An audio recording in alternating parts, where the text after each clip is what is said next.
तो स्वामी जी अब सवालों को शामिल कर लेते हैं और पहला सवाल आलोक का है। पिछले कुछ दिनों से उनको यूरिन में इन्फेक्शन है और पेशाब में जलन है। प्री डायबिटीज़ के लक्षण भी कुछ उनको दिखाई दे रहे हैं, तो उनकी ये सारी परेशानियां दूर करवाते हैं स्वामी जी।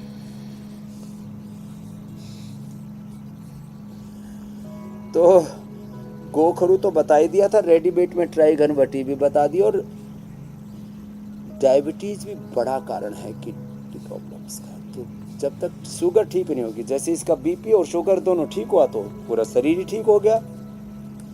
6 दिन के अंदर, 4-5 दिन के अंदर क्या किया? खाली पेट मधुनाशिनी खाने के बाद मधुग्रिट, और ये पॉइंट दबा ले, ये किडनी का है, ये शुगर का है। खाली पेट मधुनाशिनी खाने के बाद मधुग्रिट 2-2 गोली खीरा, करेला, टमाटर का जूस, उसमें गिलोय, सदाबहार, गुड़मार, विजय सार, कुटकी, चिरायता, मेथी, जो भी 5-7 चीज़ों का जूस होता है वो पिला देते हैं और शुगर नॉर्मल आ जाता है। किसी को बीपी भी हो ना तो मुक्तावटी या बीपी ग्रिट साथ में ले ले और लौकी का जूस पी ले, बीपी शुगर ठीक तो किडनी ठीक। कारण का निवारण, जब तक जड़ तक नहीं पूछेंगे बीमारी की तब तक उसको जड़ से नहीं उखाड़ सकते। हम जड़ से बीमारियों को ठीक करते हैं, हम सिम्टम्स को के ऊपर तो नए के बराबर काम करते हैं, हम सिस्टम को ठीक करते हैं, सिस्टेमिक ट्रीटमेंट देते हैं। सिम्टोमेटिक ट्रीटमेंट से तो सारी दुनिया अब परेशान हो चुकी है जी। क्या करें जी, दवाइयाँ खा रहे 10-10, 20-20 साल से बीपी शुगर की, और उसी के कारण से। अगला प्रश्न ले लो, ये किडनी की प्रॉब्लम भी हो जाती है। अगला सवाल स्वामी जी दीपक का है। उनके दोनों पैरों में पिछले 10 साल से फाइलेरिया की परेशानी है, उनके लिए उपचार बताएं। और स्वामी जी जब कभी फाइलेरिया का कोई पेशेंट देखा उसको ठीक होते नहीं देखा ज्यादा। तो ये फाइलेरिया ना, एक बार पैर अगर फूल जाते हैं तो फिर वो ठीक होते नजर नहीं आते। नहीं, मैंने तो देखे हैं, मैंने इंडिया टीवी पर भी 4-5 पेशेंट दिखवाए हैं, और मैं ये कार्य देख रहा हूँ पिछले 30 सालों से। तो जो 1-1 घंटा कपालभाति अनुलोम विलोम करते हैं, और पैरों में फाइलेरिया है तो ये ऐसे पैरों को आगे पीछे दबाना, सर्वांगासन या अर्धहलासन करना, फिर इसमें मिट्टी का लेप भी करा देते हैं। मिट्टी में हल्दी, अदरक, नीम, एलोवेरा ये मिलाकर के लेप करवा देते हैं, और लेप के साथ साथ फिर उनको पुनर्नवादी मंडूर खाने के पहले और खाने के बाद मेदो हरवटी, त्रिफला, गुग्गल ये भी साथ में दे देते हैं, वृद्धिवादी कावटी, काचन और गुग्गल, और ये सब करके, और घी मीठा सब बंद करा देते हैं, सिंपल डाइट पर डाल देते हैं। और मैंने तो फाइलेरिया ठीक किया। लोगों के इतने मोटे मोटे पैर, ये यहाँ से लेके यहाँ तक, और हाथ भी किसी किसी के मोटे हो जाते हैं। पैर में तो आता है, हाथ में भी आता है, हाथी पाँव, फील पाँव, फाइलेरिया, ये सब किस वजह से होता है स्वामी जी, और क्या है इसके शुरुआती लक्षण? अनुलोम विलोम करना पड़ेगा 100-200 बार। ये जेनेटिकली भी होता है, और ये ब्लड सर्कुलेशन कम होने से होता है, और ब्लड सर्कुलेशन कम होता है तो वहाँ पर वाटर टेंशन भी होने लगता है, धीरे धीरे फैट सेल भी डिपॉजिट हो जाते हैं। तो पहले पानी जमा होता है, धीरे धीरे फैट सेल्स का डिपोजिशन होने लगता है, और बस हाथ पैर मोटे हो जाते हैं। उससे मरता कोई नहीं है, लेकिन कितना खराब लगता है, जितना पैर होना चाहिए उससे दुगना वजन, मतलब बहुत अजीब सा लगता है। और दूसरे को देखते हैं तो उनको तो ऐसा लगता है इसको कैंसर हो गया और कुछ हो गया। तो ये पूरा ठीक हो जाएगा जो आज हमने उपाय बताए। फाइलेरिया का भी पूरा इलाज है। फाइलेरिया हो, पायरिया हो, लोग तो कहते हैं फाइलेरिया की तो बात छोड़ो, पायरिया ही ठीक नहीं होता।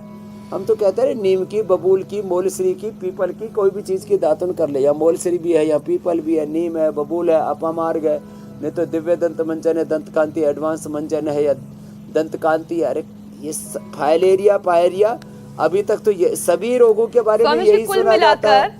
हर बीमारी का इलाज है, बस सलीके से किया जाए, समझदारी से किया जाए। जो है ना, पूरे योग, आयुर्वेद, हाँ, सलीके से चाहिए। अगला सवाल स्वामी जी श्याम सुंदर का है। उनके 7 साल के बेटे को बहुत ज्यादा गर्मी लगती है, अक्सर पसीना पसीना रहता है, और मैंने कई बच्चों को ऐसा देखा है स्वामी जी, एकदम सिर से पसीना ऐसे टपकता रहता है जैसे खेत में हल चला कर आए हों। तो इनके लिए क्या करना चाहिए? देखो, अब पसीना तो हमें भी टपक रहा है, आगे से भी और पीछे से भी। हम धूप में बैठे हुए, और यहाँ पूरा दौड़ करके आए थे हम, फिर साइकिलिंग करके आए, तो पसीना तो हमको भी आ रहा है। लेकिन देखो, मेरा हाथों में जरा सा भी पसीना नहीं है, मेरे पैर में जरा सा भी पसीना नहीं है, एकदम सूखे पूरे। हाथ पैरों में पसीना नहीं आना चाहिए। शरीर में पसीना आता ठीक है, एक हद तक तो आना चाहिए, उससे ज़्यादा भी नहीं आना चाहिए। तो क्या करें, यज्ञ की भस्म चिकनी मिट्टी या मुल्तानी मिट्टी और उसमें नीम एलोवेरा इसको लगा लें। ये लेप लगा करके भस्मावलिप्तम भस्म लगा ले, यज्ञ की भस्म लगा ले। नहीं पसीना आता है तो आने लग जाएगा, ज़्यादा आता है तो कम हो जाएगा। बाकी शीशम के पत्ते, ये शीशम का पौधा हमने गमले में लगा रखा है। शीशम, एलोवेरा, गिलोय, तुलसी, नीम, हल्दी, वीटग्रास और पत्थर चटा, ये सब अपने घरों में लगाएं। पूज्य आचार्य बालकृष्ण जी का जन्मदिन आ रहा है 4 अगस्त। हम उससे पहले पूरा एक अभियान पहले भी हमने इंडिया टीवी पर कई बार चलाया। आचार्य बालकृष्ण जी के जन्मदिन पर तो विशेष रूप से हम चलाते हैं कि घर घर में ये जड़ी बूटियाँ लगाओ। तो ये जो आप देख रहे हो ये शीशम, इसके पत्ते पी लें।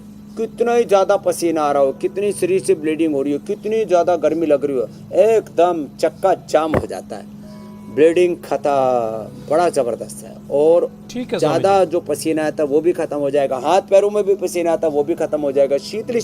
शीतकारी प्राणायाम और कर लें। अगला सवाल स्वामी जी कोमल का है। उनके घुटने की हड्डी घिस गई है, तो इसे कैसे ठीक किया जा सकता है? घिसी हुई हड्डी लौट आएगी क्या स्वामी जी? कोमल के शायद घुटने कुछ कोमल होंगे हाँ, घिसी हुई हड्डी ठीक होती है ना। आपको हमने कितनी बार बताया कि पीडानिल गोल्ड, पीडांतक्वाथ में हमने कहा कि घर में आप बना लें। गिलोय, एलोवेरा, पारिजात, निर्गुंडी, सहजना के पत्तों का रस या पीडांतक्वाथ ही पी लें।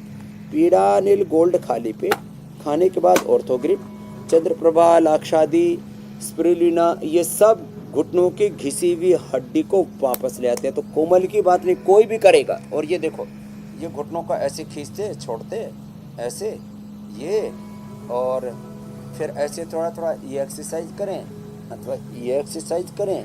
इसको कुर्सी पर बैठ कर के भी कर सकते हैं, ऐसे नीचे भी, ऐसे देखो ये ऐसे भी कर सकते हैं और ऐसे भी कर सकते हैं। तो कोमल सहित किसी के भी घुटने घिस गए, किसी का हिप बोल घिस गया है, ये जितने भी घिसने और बढ़ने की हड्डी कहीं से बढ़ गई है तो बैठ जाएगी, घिस गई है तो वापस आ जाएगी। तो ये सारा वात का प्रकोप है और कुछ नहीं है। ANA, AVN, HLB27, R effect, CRP, rheumatoid arthritis, गठिया, ये नाम अलग अलग है, एक ही प्रकोप है। हड्डियों के osteoblast cells, bone formation, bone resorption में गड़बड़ हुई है। योग करने से वो ठीक हो जाएगा। योग से वात दोष, पित्त दोष, कफ दोष सब ठीक होते हैं। इन्हीं की संतति, परिवार, कुटुंब, खानदान है ये सारी बीमारियाँ। इसलिए 7:56 पर इंडिया टीवी देखें और उससे वात, पित्त, कफ दोष सहित सारी बीमारियों के कुनबे का सत्यानाश करें। और बिल्कुल बिल्कुल, ये योगाभ्यास तो देखो कंपलसरी है सबके लिए।